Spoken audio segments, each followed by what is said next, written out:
son zamanlarda bu otoparktaki kedilerden çok çekiyoruz.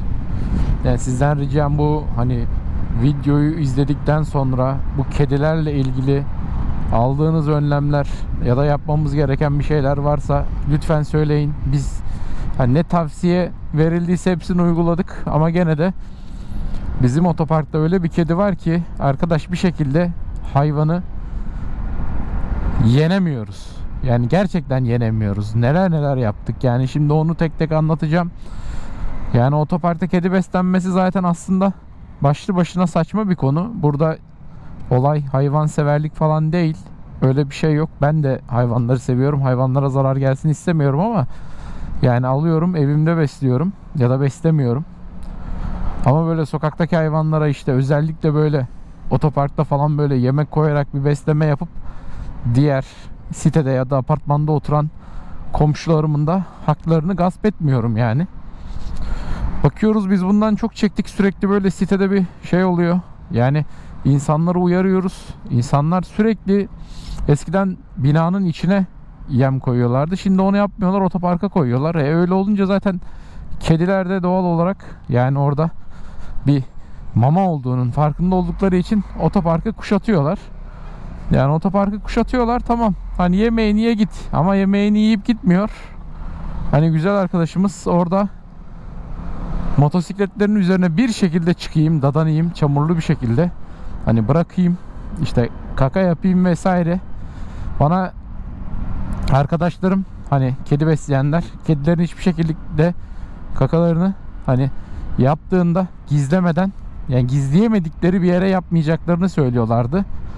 Evet, ben de öyle biliyordum daha önceden, işte kum sürekli yaparlar, gömerler falan diye, ama yani selenin üzerine yapmazsın arkadaş. Selenin üzerine yani nasıl bir şey yaşadın, nasıl bir fantazi yaptın, niye geldin benim selemin üzerine kakanı yapıyorsun ya? Yani böyle buralar sürekli böyle kakalı patiler, şeyler, ondan sonra motosikletin altına işte o Slippy'nin ürün yerleştirme bezlerini bulunduruyorum, siliyorum falan, böyle her gün onlarla uğraşıyorum. Hani ne kadar motosikletin üzerine örtsek de bir şekilde ya yırtıyor ya aradan giriyor, bu sefer daha fazla zarar veriyor. Yani branda koyuyoruz, branda yırtıp girmek için hayvan and içmiş yani. Bu sefer sağ solu yırtıyor, seleye meleğe zarar veriyor. Öyle olunca biz bunun üzerine böyle kutular falan koymaya başladık. İşte kutuları deldik, içine naftalin koyduk, işte naftalin torbaları yaptık, sağına soluna astık falan, ama 2-3 gün geçince, kokusu gidince hayvan gene dadanıyor arkadaş. Yani bir şekilde ne yapıyorlar, biz çıktıktan sonra bizim selenin üzerine salam mı koyuyorlar?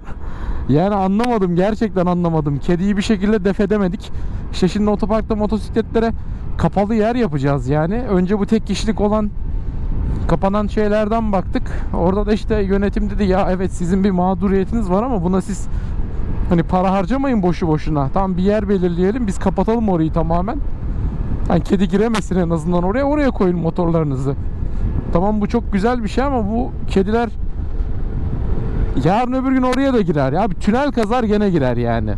Bir arkadaşım motosikletin üzerine fuardan şey aldı. Yani kedi kovucu diye bir eleman çok güzel bir şey geliştirmiş.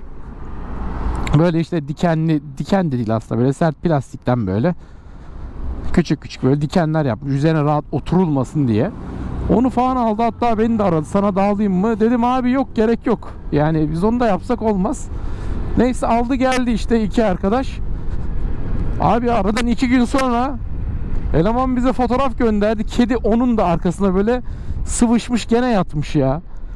Yani ürünü yapan arkadaşa WhatsApp'tan yazdık, fotoğrafı gönderdik, dedik bak böyle diye. Abi çocuk da şaşırdı, abi o nasıl bir kediymiş falan diyor yani. Yani gerçekten böyle hayvanlar bir şey inat ettiği zaman kazanamıyorsun ya. Yani günün sonunda böyle motosikleti sattırmaya kadar gidecek yani. Kedileri kovalıyoruz, ediyoruz, insanlar bize böyle bir çok değişik bakıyor. Sanki böyle şey, hani hayvanlara zarar veriyormuşuz gibi de, yani ben hayvana zarar vermiyorum. Hayvanın otoparkta beslenmesine karşıyım yani. Hayvanın otoparkta ne işi var ya? Yani orada besleyenlerde de sıkıntı var. Yani bu kadar böyle şey yapmaya gerek yok. Al evinde beslemek istiyorsan. Niye yani benim motosikletimin etrafında besliyorsun? Yani oldu olacak, ben de şimdi Kurban Bayramı yaklaşırken alayım bir tane büyükbaş abi koyayım. Garaja. Ben de onu besleyeyim abi. Her yere bıraksın hayvan. Kedi neyi sevmez? Bunu bilmemiz lazım. Yani köpek falan mı alıp motosiklete bağlayalım? Hani sürekli orada dursun bir bekçi gibi. Ne yapalım yani? Bu kedilerin nasıl önüne geçebiliriz? Kedi gerçekten sıkıntı. Birkaç tane zaten şimdi bunu anlatırken fotoğraf da koyup destekleyeyim size bu videoyu da anlayın neler çektiğimizi. Yani biz artık arkadaşım Arif'le birlikte hani aynı sitede oturuyoruz. Yani motosikletlerin üzeri şey gibi abi, göçebe gibi. Bizim işte Triumph grubundan falan böyle benim motoru paylaşıyor, Speed Triple'ı. Abi diyor gecekondu motoru ya diyor. Ya gerçekten öyle yani. Ben onun üzerine işte baret mi dersin, ondan sonra kutular mı dersin, işte şey naftalin sanki pisuvar anasını satayım. Motosikletin üstü. Hani neler neler koyuyorum ve Arif de dalga geçiyor yani. Hani milyonluk motorum var ama gecekondu gibi. Evet, doğru. Gerçekten de öyle. Hani yarın öbür gün motosiklet falan sattıracak bana yani. Uğraşıyorsun ve geliyor sürekli işte pati vuruyor. Ya mesela arka teker sürekli pati izi yani. Her yerini kapattım, tamam mı? Teker açık. Abi pati izi. Yani orayı niye elliyorsun? Ondan sonra bir de zaten erkek kedilerin bu koku bırakma olayı var. Yani kibar tabiriyle koku bırakma. Biraz argoya kaçarsak cimcif. Abi niye benim motoruma cimcif yapıyorsun? Neden yani? Gelip niye hani headers'a doğru bırakıyorsun? Hani headers'a bıraktın, egzoza bıraktın. Ben motor çalıştırıyorum. Motor ısınmaya başladığında böyle iğrenç bir koku olamaz ya. Yani silipiyle falan böyle siliyorsun ama gene de gitmiyor yani o koku. Ve gerçekten açık alanda bırakıp uzun bir süre böyle motosikleti hani rolantide falan böyle çalıştırıp öyle beklemek gerekiyor. Hani koku gidecek diye. Yani neden benim motoruma cimcif yapıyorsun? Gerek var mıydı yani böyle şeylere? Hani neyin kokusunu bırakıyorsun abi otoparkta? Yani dişi kedi varsa git dişi kedinin yanına yani. Buralar benim diye sahiplenmenin ne anlamı var? Ulan sabahtan akşama kadar çalışıyoruz, bir şekilde para biriktiriyoruz, ondan sonra alıyoruz, işte o kredisiydi, o suydu, bu suydu, onları biz ödüyoruz. Ulan cefasını biz çekiyoruz, sen geliyorsun bizim motosikleti sahipleniyorsun üzerine fışkırtarak yani. Böyle bir şey olabilir mi ya? Yani bu hayvanlara karşı zarar vermeden bir şey yapmamız gerekiyor. Ben artık çok bezdim bunlardan. Yani insanları böyle birazcık daha böyle ayıltmaya çalışıyorum. Ya gözünü seveyim şurada falan beslemeyin diye. Yok abi. Olmuyor yani. Hayvanlar da kolay yemek olmasa zaten garaja gelmeyecek aslında da. Neyse. İşte üçlü çantayla da trafiğe girmek böyle oluyor. Daha doğrusu trafiğe girememek oluyor bu. Yani sizden ricam, bu videoyu izlediyseniz altına yorum olarak ne olur belirtin. Yani bu kedilere karşı ne yapabiliriz? Kedileri nasıl engelleyebiliriz? Veteriner arkadaşlar falan yazıyor işte get off spray falan var diye, onu sıkıyorsun. Ama o da uçuyor abi. Ya her gün onu sıkıyorsun böyle fıs fıs fıs fıs her yerine. Yani bunun dışında bir şey olması lazım. Kapalı bir yer dışında da bir şey olması lazım. Yani garajlara kediler niye girer? Abi fare yok, bir şey yok. Kolay yemekten dolayı giriyor. Hani nasıl onun orada ayağını kaydırabiliriz? Ya da başka garajların önüne, başka apartmanların önüne falan mı yemleyelim? Sürekli bir salam mı atalım? Hadi gel çık da bak sana şurada salam vereyim mi diyelim? Ne yapalım, ne edelim gerçekten bilmiyorum şu anda. İşte bu da böyle bir serzeniş videosu oldu ama yani ciddi biz artık her sabah böyle kediyle uğraşmaktan çok sıkıldık. Yani kediyle ilgili hatta size daha kötü bir anımı da söyleyebilirim. Yani şimdi burada en başında söyleyeyim.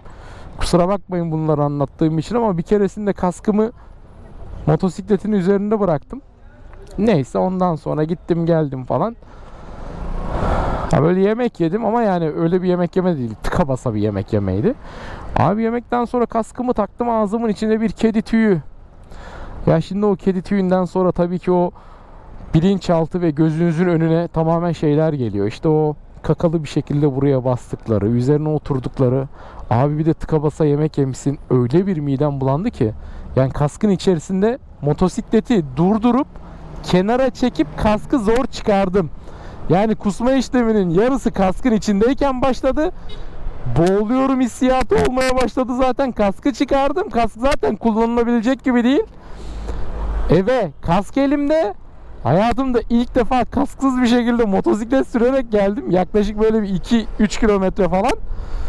Yani o gün bugündür bu kedilerle ilgili çok büyük sıkıntım var. Hani bir kedinin ahını falan mı aldık diye düşünüyorum. Ne yaptık zamanında? Köpeğe mi kovalattık? Ama bilemiyorum.